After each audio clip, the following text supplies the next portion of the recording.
जय गुरुदेव। आइए सुनते हैं अखंड ज्योति पत्रिका से कर्मफल हाथों हाथ। अहंकार और अत्याचार संसार में आज तक किसी को बुरे कर्मफल से बचा ना पाए। रावण का असुरत्व यूं मिटा कि उसके 2.25 लाख सदस्यों के परिवार में दीपक जलाने वाला भी कोई न बचा। कंस, दुर्योधन, हिरण्यकश्यपों की कहानियां पुरानी पड़ गई। हिटलर, साल्जार, चेंगिस और सिकंदर, नेपोलियन जैसे नरसंहारकों को किस प्रकार दुर्दिन देखने पड़े, उनके अंत कितने भयंकर हुए, ये भी अब अतीत की गाथाओं में जा मिले हैं। नागासाकी पर बम गिराने वाले अमेरिकन वैमानिक फ्रेड ओलिपी और हिरोशिमा के विलेन खलनायक मेजर इथरली का अंत कितना बुरा हुआ, ये देखकर सुनकर सैकड़ों लोगों ने ये अनुभव कर लिया कि संसार संरक्षक के बिना नहीं है। शुभ अशुभ कर्मों का फल देने वाला ना रहता होता तो संसार में आज जो भी कुछ चहल पहल हंसी खुशी दिखाई दे रही है, वह कभी की नष्ट हो चुकी होती।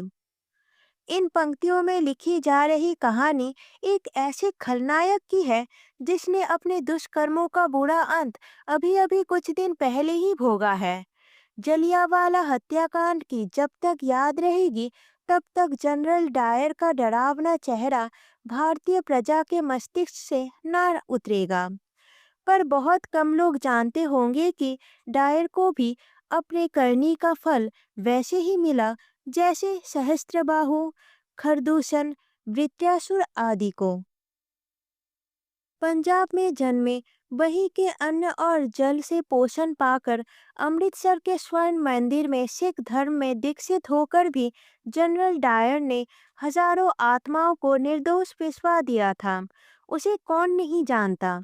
इंग्लैंड उसकी कितनी ही प्रशंसा करता, पर वह भगवान के दंड विधान से उसी प्रकार नहीं बच सकता था जैसे संसार का कोई भी व्यक्ति अपने किए हुए का फल भोगने से वंचित नहीं रहता। भगवान की 1000 आंखें, 1000 हाथ और कराल दार से छिपकर बचकर कोई जा नहीं सकता। जो जैसा करेगा उसे वैसा भरना ही पड़ेगा। ये सनातन ईश्वरीय नीति कभी परिवर्तित न होगी। हंटर कमेटी ने उसके कार्यों की सार्वजनिक निंदा की। उससे उसका मन अशांत हो उठा। तत्कालीन भारतीय सेनापति ने उसके किए हुए काम को बुरा ठहराकर त्यागपत्र देने का आदेश दिया। फलतः अच्छी खासी नौकरी हाथ से गई। पर इतने भर को नियति की विधि व्यवस्था नहीं कहा जा सकता। आगे जो हुआ प्रमाण तो वह है जो ये बताता है कि करने का फल विलक्षण और रहस्यपूर्ण ढंग से मिलते हैं। सन 1921 में जनरल डायर को पक्षाघात हो गया। उससे उसका आधा शरीर बेकार हो गया। प्रकृति इतने से ही संतुष्ट न हुई। फिर उसे गाठिया हो गया।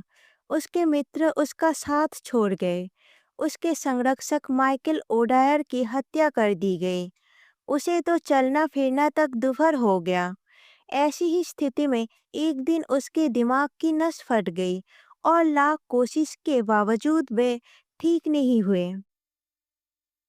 डायर सिसक सिसक कर तरप तरप कर मर गया। अंतिम शब्द उसके ये थे, मनुष्य को परमात्मा ने ये जो जीवन दिया है, उसे बहुत सोच समझकर बिताने वाले ही व्यक्ति बुद्धिमान होते हैं।